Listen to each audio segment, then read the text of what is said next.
Призывная кампания в Джайрахе проходит уверенно и без всяких нареканий, заявляет районный военный комиссар.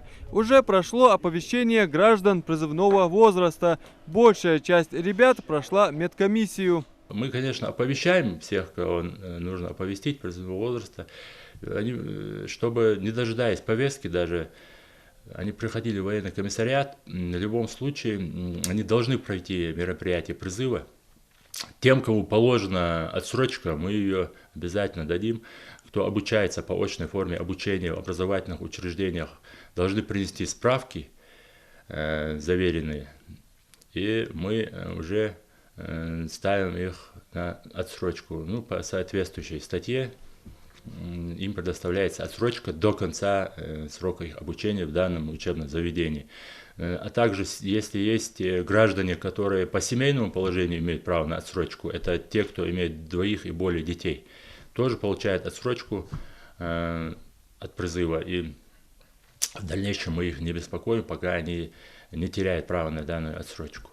30% граждан призывного возраста на территории Джайрахского района имеют отсрочку от службы, а тех, кто годен, ждут сухопутные, воздушно-космические, железнодорожные войска Национальной гвардии. И это не весь список вооруженных сил России, на которые отправят наших призывников. Но, как показывает практика, ингушские ребята отдают предпочтение службе Росгвардии. По словам Магомеда Альянова, у них есть возможность выбрать любое направление. Если сказать про своих призывников, у меня их не очень большое количество.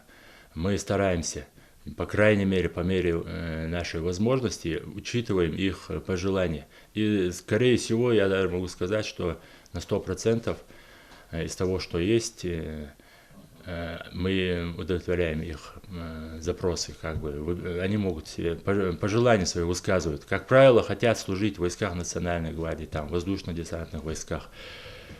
И у нас получается идти им навстречу. Мы учитываем их пожелания. Военный комиссар подчеркивает, что в этом году в республике желающих пройти службу в вооруженных силах страны намного меньше. Явка понизилась. Отговаривают молодых людей родители, боясь, что их перенаправят в Украину. По заявлениям Минобороны страны, призывников, проходящих срочную службу, не будут отправлять в горячие точки. Мы с каждым призывником стараемся работать, разговариваем. Я лично сам почти со всеми призывниками общаюсь, когда они сюда приходят, объясняю, на все их вопросы отвечаю. Также с родителями этих призывников мы проводим беседы. Я и сегодня встречался уже с некоторыми родителями призывников. У них возникают какие-то вопросы, но мы все объясняем им. Этот призыв не связан с теми событиями, которые происходят там в соседнем государстве. Призыв проходит штатно. Это отдельное мероприятие. Весенняя призывная кампания завершится 15 июля. Первые отправки новобранцев в армию начнутся в третьей декаде мая этого года. Перед этим призывники пройдут конечное освидетельствование в Республиканском военном комиссариате. Адам Мережков, Адам Гулоев, Рамзан Зурабов. Новости 24.